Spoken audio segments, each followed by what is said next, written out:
இறைவன் தேர்ந்தெடுத்து அழைத்து சேர்த்த சமூகம்தான் இந்த திருப்பலிக்கு வராங்க. அதனால தான் ஒரு உடலாக நாம் வருகிறோம்.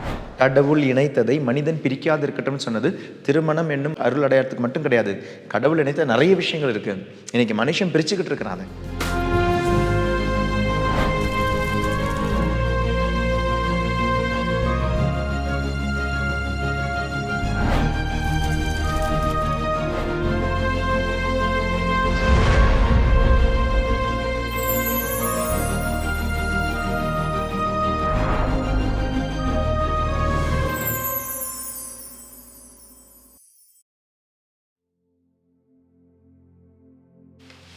தந்தை, மகன், தூய ஆவியாரின் பெயராலே ஆமீன். முழு திருப்பலி என்றால் என்ன? முழு திருப்பலி என்பது வருகை பாடல் முதல் குருவானவர் பலிப்பீடம் முத்தி செய்து வெளியே போகும் வரை தான் முழு திருப்பலி. இந்த திருப்பலியினுடைய கட்டமைப்பு 4 இருக்கு.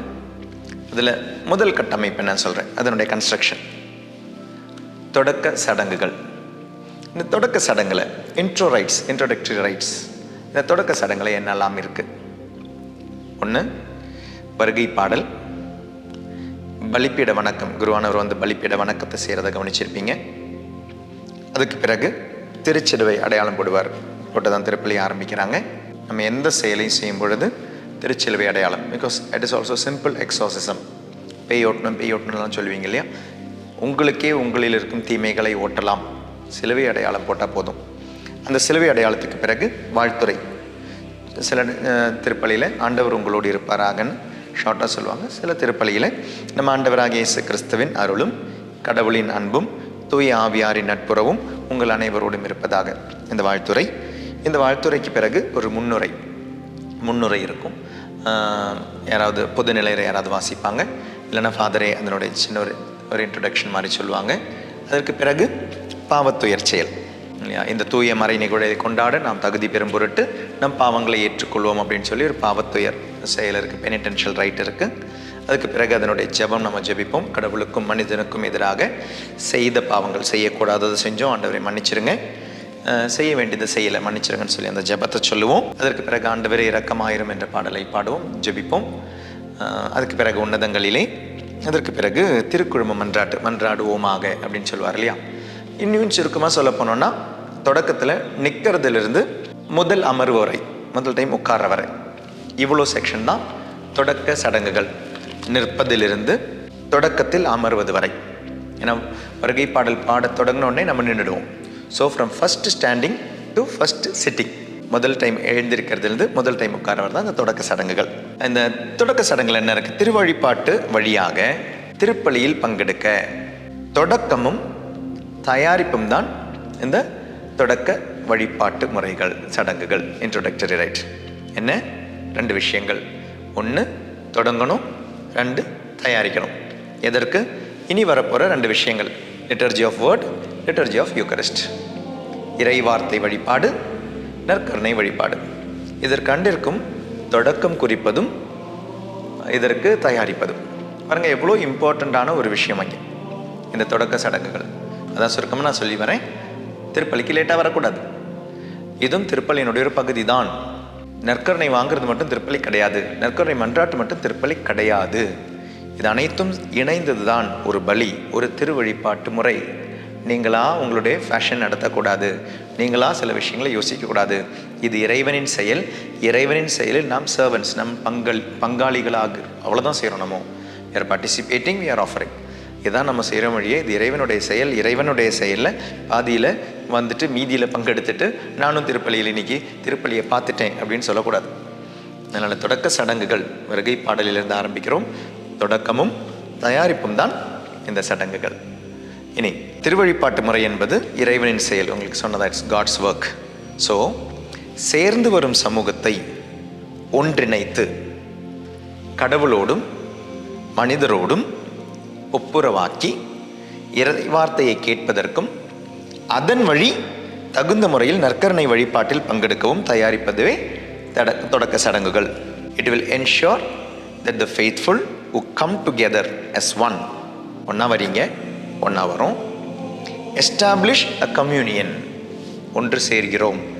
இங்கிருந்து வருவாங்க, பல இடங்கள்ந்து வரும், பல தெருவிலிருந்து வரும், பல வீடுகள்ந்து வரும். எல்லாம் வந்துட்டு நம்ம ஒன்று சேர்கிறோம், கம்யூனியனாக மாறுறோம். And dispose themselves properly to listen to the word of God and to celebrate the Eucharist worthily. புரிஞ்சுதுங்களா? திருச்சபை சொல்கிறது இதனுடைய ஏன் இந்த திருவழிபாட்டு முறை பல இடங்களிலிருந்து, பல நிலைகளிலிருந்து, பல மனங்களிலிருந்து, பல தேவைகளிலிருந்து, பல மனநிலையிலிருந்து வரும் மக்கள் ஒன்றிணைந்து we are gathered together and we are made as a communion. இது ஒன்று கடவுளோடும் மனிதரோடும் இணைக்க அதற்கு தொடக்கம் குறிப்பதும் தயாரிப்பதும். எதற்கு தயாரிப்பது? அடுத்த வர 2 விஷயத்துக்கு தயாரிப்பது தான் இந்த தொடக்க சடங்குகள். It is very very very very important. ஏன்னா உலகம் நிறைய வேற்றுமைகளை கொடுக்கும், உலகத்தின்படி தான் அந்த வேற்றுமை. ஆனால் இங்கு அந்த வேற்றுமை இல்லாத ஒரு சமூகம், we are people of God என்ற ஒரு அந்த கம்யூனியன் நமக்கு உருவாகணும். அந்த வார்த்தை, அந்த கேதரிங் அப்படின்ற வார்த்தை நான் சொன்னேன் இல்லையா, gathering, we are gathered together, ஒன்று கூடுதல் என்ற வார்த்தையை கொஞ்சம் கவனிப்போம். 2ஆம் வத்திக்கன் சங்கம் திருச்சங்கத்திற்கு முன் when the priest is ready he approaches the altar அப்படின்னு தான் இருந்தது. குருவானவர் ரெடி ஆகும்போது திருப்பலிக்கு பலிபீடத்துக்கு வராரு. ஆனால் 2ஆம் வத்திக்கான் சங்கத்துக்கு பிறகு, திருச்சங்கத்திற்கு பிறகு அந்த வார்த்தையை மாற்றிட்டாங்க. when people are gathered. Focus பாருங்களேன், அந்த பீப்புள் ஆஃப் காடுக்கு போகுது. மொத்தமாக அந்த பீப்புள் ஆஃப் காடுனா எல்லாருமே, குருவும் தான், குருவும் பொதுநிலையினரும், பணி குருத்துவத்தில் இருக்கும் நானும், பொது குருத்துவத்தில் இருக்கும் நீங்களும். when the people of God is ready the priest approaches the altar. Focus அந்த பீப்புள் ஆஃப் காடுக்கு போகுது. திருப்பலி குருவானவர் ஒப்பு கொடுப்பதும் மக்கள் பங்கெடுப்பதும் அல்ல. பீப்புள் ஆஃப் காட் ரெடியானோடனே குருவானவர் வராரு அப்படின்ற பொழுது அவர் பாட்டு அவர் வேலை செய்ய போகிறாரு, நான் என் டைமுக்கு வந்துக்கிறேன் அப்படின்னு நம்ம நினைக்கிறோம். எப்படியா நான் வந்தாலும் வரலாலும் திருப்பலி ஆரம்பிக்கும்னு நினைக்கிறதுனால தான் நம்ம லேட்டாக வரோம். இது நீங்களும் சேர்ந்து ஒப்பு கொடுக்கும் என்ற திருப்பலி என்பது நமக்கு புரியலை. இது குருவானவர் ஒப்பு கொடுக்கும் திருப்பலி அல்ல. குருவானவரும் மக்களும் பொதுநிலையினரும், பணிக்குருத்துவத்தில் இருக்கும் நானும், பொது குருத்துவத்தில் இருக்கும் நீங்களும் சேர்ந்து ஒப்பு கொடுக்கும் திருப்பலி. குருவானவர் மட்டும் ஒப்பு கொடுத்து நீங்கள் அதில் பார்ட்டிசிபேட் பண்ணுறவங்க கிடையாது, நீங்கள் பங்களிப்பவர்கள் கிடையாது, பங்காளிகள் கிடையாது, நீங்களும் ஒப்பு கொடுக்கிறவர்களே என்ற சிந்தனையை மறந்துடாதீங்க. யூ ஹாவ் நாட் அ நீங்கள் ஒரு பாசிவ் ப்ரெசன்ஸ் கிடையாது, ஒரு செயலற்ற இருப்பு கிடையாது. பங்கெடுக்கும் இல்லை, பங்கெடுப்பிலிருந்து ஒப்பு கொடுக்கும் மக்கள். 2, but regarded as a true exercise of faith and the baptismal dignity. நம்ம என்ன செய்கிறோம் பாருங்கள், true exercise of faith and baptismal dignity. என்னுடைய நம்பிக்கையையும் நான் திருமுழுக்கில் பெற்ற அந்த மேன்மையையும் நான் முழுவதுமாக செயலாக்கம் செய்யும் இடம்தான் லிட்டர்ஜி, திருப்பலி. என்னுடைய நம்பிக்கையையும் என்னுடைய திருமுழுக்கில் பெற்ற அந்த மேன்மையையும், இது 2மே செயலாக்கம். ஸோ தியரியாக வாங்கினதை ப்ராக்டிஸ் பண்ணுற இடம் தான், எக்ஸசைஸ் பண்ணுற இடம் தான் திருப்பலி. நீங்கள் அதனாலவே ஒரு பாசிவ் ப்ரெசன்ஸில் வர வேண்டியவங்க கிடையாது, ஒரு செயலற்ற இருப்பு உட்காரவங்க கிடையாது. என்னமோ இங்கே நடக்குது, நான் அதில் சும்மா நானும் பங்கெடுக்கிறேன், இல்லைனா எங்கேயோ கவனிச்சுக்கிட்டு இருப்போம், வேடிக்கை பார்த்துக்கிட்டு இருப்போம். You are not a passive presence, but உங்களுக்கு ஆக்டிவ் ப்ரெசன்ஸ் இருக்குது, நீங்களும் அதில் ஒப்பு கொடுப்பவர்கள் தான். இது மனிதன் சேர்ந்த கூட்டமோ தானாக சேர்ந்த கூட்டமோ கிடையாது. இது இறைவன் தேர்ந்தெடுத்து அழைத்து சேர்த்த சமூகம். நல்லா கவனிங்க, இறைவன் தேர்ந்தெடுத்து அழைத்து சேர்த்த சமூகம்தான் இந்த திருப்பலிக்கு வராங்க. அதனால தான் ஒரு உடலாக நாம் வருகிறோம், ஒரு உடலாக வருகிறோம். 1 பேதுரு 2வது அதிகாரம் 9-10 திருவசனங்கள். 1 பேதுரு 2வது அதிகாரம் 9-10 திருவசனங்கள் நான் உங்களுக்காக வாசிக்கிறேன். 1 பேதுரு 2:9-10. ஆனால் நீங்கள் தேர்ந்தெடுக்கப்பட்ட வழிமரபினர், அரச குருக்களின் கூட்டத்தினர், தூய மக்களினத்தினர், அவரது உரிமை சொத்தான மக்கள். எனவே உங்களை இருளினின்று தமது வியத்தகு ஒளிக்கு அழைத்துள்ளவரின் மேன்மை மிக்க செயல்களை அறிவிப்பது உங்களுடைய பணி. அதாவது நன்றி சொல்வது, அவர் என்ன செஞ்சாரோ அதற்கு நீங்கள் நன்றி சொல்வது. முதல் அந்த எபிசோட்லலாம் பார்த்துருப்பீங்க, ஆண்டவர் செய்த நன்மைகளுக்கு நன்றி சொல்கிறோம். அப்போ எப்படிங்க நீங்கள் பேசிவாக வாங்கி உட்காருவீங்க? எப்படிங்க நீங்கள் லேட்டாக வருவீங்க? அதுக்கு எப்படி தயாரிப்பு இல்லாமல் நீங்கள் அந்த திருப்பலிக்கு வருவீங்க? ஆண்டவர் செய்த நன்மைகளை நினைவு கூர்ந்து நன்றி சொல்ல செயல்களை அறிவிப்பது உங்களுடைய பணி. முன்பு நீங்கள் ஒரு மக்களினமாக இருக்கவில்லை, இப்பொழுது கடவுளுடைய மக்களாக இருக்கிறீர்கள். முன்பு இரக்கம் பெறாதவர்களாய் இருந்தீர்கள், இப்பொழுதோ இரக்கம் பெற்றுள்ளீர்கள். அதனால நம்ம ஓடோடி வரோம். இந்த வருகை பாடல்ல அரசரை நாம் வரவேற்கிறோம், எழுந்து நிற்கிறோம், எழுந்து நின்று வரவேற்கிறோம். வரவேற்று நாமும் நம்மே அந்த தொடக்க சடங்குகளிலிருந்து தயாரிக்கிறோம். தயாரித்து நம்மளுடைய இறைவார்த்தை வழிபாட்டுக்கு ரெடியாக இருக்கிறோம். 1 கொரிந்தியர் 11வது அதிகாரம் 18வது திருவசனையும் பவுல் இப்படி தான் சொல்வார், நீங்கள் சபையாக கூடி வரும் பொழுது, when you are gathered together, சபையாக கூடி வரும் பொழுது.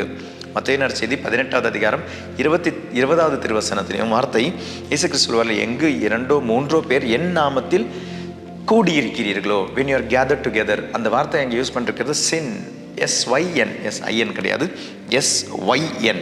அந்த வார்த்தை தான் இங்கே பயன்படுத்தியிருக்காங்க. சின் எக்மெனோய், அதாவது இன்வைட், கால் டுகெதர். நீங்கள் என் நாமத்தில் ஒன்று சேரும் பொழுது, நீங்கள் கூடும் பொழுது. அப்போ இது இறைவன் சேர்த்த கூட்டம், இது இறைவன் சேர்த்த உடல், இது அங்காங்கே கடந்தவர்களை இறைவன் சேர்த்த உடல், இது இறைவன் தேர்ந்தெடுத்து அழைத்து சேர்த்த சமூகம், இது தானா சேர்ந்த கூட்டம் கிடையாது. இது 1 கொரிந்தியர் 10வது அதிகாரம் 17வது திருவசனத்திலும் ஒரே உடலாய் அப்படின்னு தான் இருக்கும். ஒரே உடலாய் பவுலடிகளார் நற்கருணை பற்றி சொல்லும்பொழுது ஒரே உடலாய் நாம் ஒன்றாக சேர்க்கப்பட்டவர்கள், அழைக்கப்பட்டவர்கள். அதாவது சுருக்கமாக சொல்லப்போனால் கடவுள் இணைத்ததை மனிதன் பிரிக்காது இருக்கட்டும் சொன்னது திருமணம் என்னும் அருட்சாதனத்தை, அந்த அருள் அடையாளத்துக்கு மட்டும் கிடையாது. கடவுள் இணைத்த நிறைய விஷயங்கள் இருக்கு. இன்னைக்கு மனுஷன் பிரிச்சுக்கிட்டு இருக்கிறாங்க. கடவுள் இணைத்த நிறைய விஷயங்கள் இருக்கு, திருமணம் மட்டும் கிடையாதுங்க கடவுள் இணைத்தது. அப்ப கடவுள் இணைத்த இந்த ஒரு சமூகம், God gathered this. அப்ப திருப்பலிக்கு உன்னை அழைப்பது இறைவன். அப்படி ஒரு பாட்டு நம்ம பாடுவோம், இயேசு அழைக்கிறார் அப்படின்னு பாடுவோம், இறைவன் நம்மை அழைக்கின்றார். இப்படியெல்லாம் நம்ம அந்த வருகை பாடல்ல பாடுறோம். அழைப்பது இறைவன், அழைப்பது மனிதன் அல்ல, அழைப்பது குருவானவர் கிடையாது. உன்னை அந்த திருப்பலிக்கு அழைப்பது, அந்த திருவழிபாட்டு முறைக்கு அழைப்பது இறைவன். நான் ஒரு செயலை செய்கிறேன், நீ வா அப்படின்னு அழைப்பது இறைவன். அந்த இறைவனுடைய அழைப்பை, இறைவன் இணைத்ததை, கடவுள் இணைத்ததை மனிதன் இன்னைக்கு பிரிக்காது இருக்கட்டும். மனுஷன் இப்படி என்னைக்கெல்லாம் பிரிக்கிறான், எப்படி பிரிக்கிறான்னு பாருங்க. ஜாதியினுடைய பேர்ல பிரிக்கிறாங்க, பணத்தினுடைய பேர்ல பிரிக்கிறாங்க. இல்லை எத்தனை கோயில்கள் ஜாதியினுடைய அடிப்படையில் கோயில்கள்லாம் கட்டும்போது அது இறைவன் செய்யும் செயல் அல்ல. அந்த திருவழிபாட்டு முறை இறைவன் இணைப்பது அல்ல. நான் எனக்குன்னு ஒரு கோயிலை கட்டிக்கிறேன், எனக்கு காசு இருக்கு, அதனால எங்களுடைய கம்யூனிட்டிக்கு காசு இருக்கு, நாங்கள் கோயிலை கட்டிக்கிறோம். இறைவன் செய்யும் செயல் அது. யோசிச்சு பாருங்க, நாங்கள் கோயிலை கட்டிக்கிறோம், எங்களுடைய மக்கள் மட்டும்தான் இங்கே வரணும். அதாவது பிரித்து வைக்கிறீங்க. பணக்காரங்களுக்கு மட்டும் ஒரு கோயில், ஏழைகளுக்கு அப்போ கோயில் இல்லையா? அப்போ பணத்தின் பேரில், ஜாதியினுடைய பேரில், மொழியினுடைய பேரில், நாடினுடைய பேரில் பிரித்து வைக்கிறோம். நம்மளுடைய ஒரு பங்கு அந்த ஜாகிரஃபியில் இருக்கும் பொழுது, அந்த ஜாகிரஃபியில் இருக்கிற அந்த பங்கில் வரும்பொழுது பிரித்து வைக்கிறோம். அது பிரிக்கப்பட வேண்டியவர்கள் அல்ல. இறைவன் இணைத்ததை மனிதன் பிரிக்காது இருக்கட்டும். கடவுள் இணைத்ததை மனிதனுடைய சுயநலத்தால் பிரிக்காது இருக்கட்டும். திருவழிபாட்டு முறையின்படி முறைக்காக சில பிரிவுகள் வந்திருக்கலாம். திருவழிபாட்டு என்ன சொன்ன, east and right, west and right, அப்படி ஒரு பிரிவுகள் வந்திருக்கலாம். அது திருச்சபையில் அங்கீகரிக்கப்பட்டது.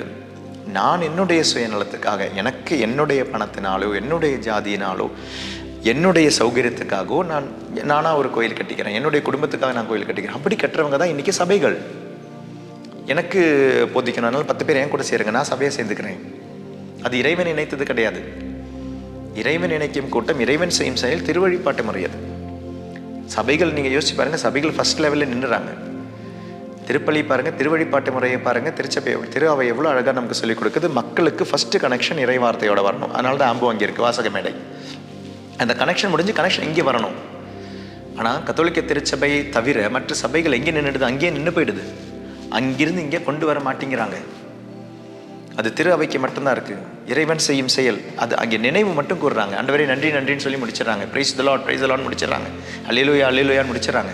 அது எங்கே வரணும், அது இங்கே வரணும். இதை என் நினைவாக செய்யுங்கள், இதை என் நினைவாக செய்யுங்கள். நீங்கள் நினைவுபடுத்திட்டு மக்களை விட்டுறீங்க, அனாதையாக மாற்றிடுறீங்க. இது என் நினைவாக செய்யுங்கள் அப்படின்னார். ஆண்டவருடைய செயலுக்கு நினைவு, அதனுடைய நன்றிங்க. அப்போ இது என்ன அல்ல கேதரிங் அப்படின்னு. கேதரிங்னா இதுதான் இறைவன் சேர்ந்த கூட்டம், சேர்த்த கூட்டம் அப்படின்னு. அப்போ இது என்ன அல்ல, இது ஒரு விளம்பரம் கண்டு ஒரு கடையில் சேர்ந்து கூடியவர்கள் கிடையாது. எங்கேயாவது யாராவது ஃப்ரீ போட்டாங்க அப்படின்னு எல்லாரும் நிறைய பேர் ஓடுறாங்கல்ல, அப்படி சேர்ந்த கூட்டம் கிடையாது. ஒரு பொருளை வாங்க ஒரு இடத்தில் சேர்ந்த கூட்டம் கிடையாது. ஒரு பயணம் செய்யும்பொழுது நம்ம வாகனத்தில் ஒன்று சேர்ந்து போகிறோம். ஒரு பஸ்ஸில் நம்ம ஒரு 50 பேர் ஒன்றா சேர்ந்து போகிறோம். ஒரு பிடிசி பஸ்ஸில், ஒரு எம்டிசி பஸ்ஸில், ஒரு கவர்மெண்ட் பஸ்ஸில் போகும்போது ஒன்றா சேர்ந்து போகிறோம். ஒரு ப்ரைவேட் பஸ்ஸில் சேர்ந்து போகிறோம். ஒரு ட்ரெயினில் ஒன்றா சேர்ந்து போகிறோம். அப்படி சேர்ந்த கூட்டம் கிடையாது இது. ஒரு பொழுதுபோக்குக்காக சேர்ந்த கூட்டம் கிடையாது. சில தியேட்டர்லாம் ஒன்றா போகிறோம், ஒன்றா சினிமாலாம் பார்க்குறோம், ஒன்றா சேர்ந்து இப்படி ஒன்றா சேர்ற இடம் கிடையாது திருப்பலி. இறைவன் சேர்த்த கூட்டங்கள் அல்ல அதெல்லாமே. இறைவன் சேர்த்த கூட்டம் திருவழிபாட்டு முறைக்கு சேர்த்த கூட்டம் திருப்பலி என்னும் கூட்டம். அதே மாதிரி தான் சில கோயிலெல்லாம் போனால் இந்த பெட்ரோல் டீசலுக்கெல்லாம் வாங்க போகும்போது அதுவும் அப்படி ஒரு கூட்டம் இருக்கு இல்லையா. பெட்ரோல் டீசலெல்லாம் போடும்போது எப்படி போடுவோம், எங்கே ஃப்ரீயாக இருக்குதோ அங்கே போடுவோம். ஏன் ஃபாதர் இது இப்படி சேர்ந்த கூட்டம் இல்லைன்னு சொல்கிறீங்க? அதுக்கு காரணம் இருக்கு. ஏன்னா வீக் டேஸில் சில டைம் சில கோயில்களுக்கு போகும்போது, திருப்பலிக்கு போகும்போது எப்படி இருக்கும்னா, அந்த வீக் டேஸில் அவங்க பூசைக்கு போனால் ஃபாதர் இங்கே திருப்பலி ஒப்பு கொடுத்துக்கிட்டு இருப்பார். அங்கே ஒருத்தர் உட்காந்துட்டுப்பாரு, அங்கே ஒருத்தர் உட்காந்துப்பாரு, அங்கே ஒருத்தர் உட்காந்துட்டுப்பார். கோயில் இருக்கிறதே 10 பேராக இருக்கும். 100 பேர் உட்கார இடத்துல 10 பேர் உட்காரும்போது கொஞ்சம் யோசிச்சு பாருங்க. இங்கே அங்கே பல இடங்களிலிருந்து நாம் வருகிறோம் இங்கே திருப்பலிக்கு. நல்லா கவனிங்க. பல இன்பத் துன்பங்களோடு பல மனநிலையோடு வருகிறோம். while walking to the church we may come separately or alone, but once we are in the church we are தனிப்பட்ட நபர் அல்ல. பல இடங்களிலிருந்து தனிப்பட்டு வருகிறோம். ஆனால் கோயிலுக்குள்ளில் வந்தால் we are communion. என் கை இப்படிதான், என்னுடைய உடல் இப்படி தான் இருக்கணும். கை அங்கே ஒரு இடத்துலையும், கால் இந்த இடத்துலையும், கண் இந்த இடத்துலையும் இப்படி இருந்தால் சரியாகாது. ஒரு உடல் கம்யூனியன் கிடையாது. அதனால் நீங்கள் வரும் சில படங்களெல்லாம் பார்த்துருக்கோம் இல்லையா. மாஸ்கில் எப்படி உட்காருப்பாங்க நீங்கள் கவனிச்சிருப்பீங்க. மாஸ்கில் யாரெல்லாம் எங்கிருந்து வந்தாலும், நம்மளுடைய இஸ்லாமிய சகோதரர்கள் யாரெல்லாம் எங்கிருந்து எந்த இடத்துலேருந்து வந்தாலும் அவர்களை தூய்மைப்படுத்துகிற சடங்கு பாருங்கள் வெளியே நடக்கும். அதுக்கு பிறகு அவங்க உட்காரதை பார்த்துருக்கீங்களா? ஒரு ஆள் உட்காந்தாங்கன்னா அடுத்த ஆள் உட்காருவாங்க, அடுத்த ஆள் உட்காருவாங்க, அடுத்த ஆள் உட்காருவாங்க, நெருக்கமாக தான் உட்காருவாங்க. அது கம்யூனியன். ஸோ அப்படி ஒரு மதத்தில் அப்படி அவங்க செய்யும்பொழுது நீங்கள் யோசிச்சு பாருங்கள், உண்மையான ஒரே கடவுள் இணைத்து இந்த மக்கள் எங்கே உட்காந்துக்கிட்டு இருக்கிறாங்க. ஃபேன் கீழே பார்த்து உட்காருப்போம், ஜன்னல் பக்கம் பார்த்து உட்காருவோம், வெளியே வேடிக்கை பார்க்க எங்கே ஈஸியாக இருக்கும் அங்கே பார்த்து உட்காடுறோம். இப்படி சேர வேண்டிய கூட்டம் அல்ல இது. இறைவன் சேர்த்த கூட்டம் என்றால் as a communion, as a body we should celebrate the Eucharist. அப்போ இந்த கேதரிங் இந்த கேதரிங் என்ன அல்ல அப்படின்றத நான் சொல்லிட்டேன். அப்போ தொடக்கத்தில் இதை தயாரிக்கிறோம்.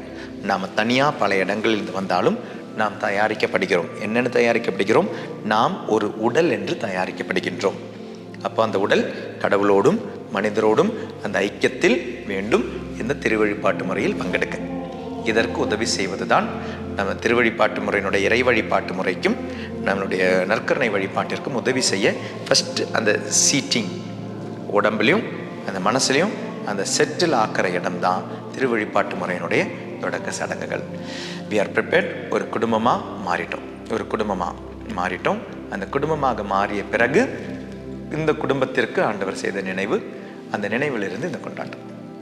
அதனால் இந்த தொடக்க சடங்கை நீங்கள் மிஸ் பண்ணக்கூடாது. வருகை பாடலுக்கு ஒரு 5 நிமிஷம் இல்லை 10 நிமிஷம் முன்னாலேயே திருப்பலியில் நீங்கள் பங்கெடுக்கிறவராக இருந்தால் கோயிலுக்கு வந்திருக்கணும். அமைதியாக உங்களையே தயாரிக்க. எல்லாம் வல்ல இறைவன் தந்தை, மகன், தூய ஆவியானவர் நம்மை ஆசீர்வதிப்பாராக. ஆமென். Thank you. God bless you. நற்கருணை நாதரே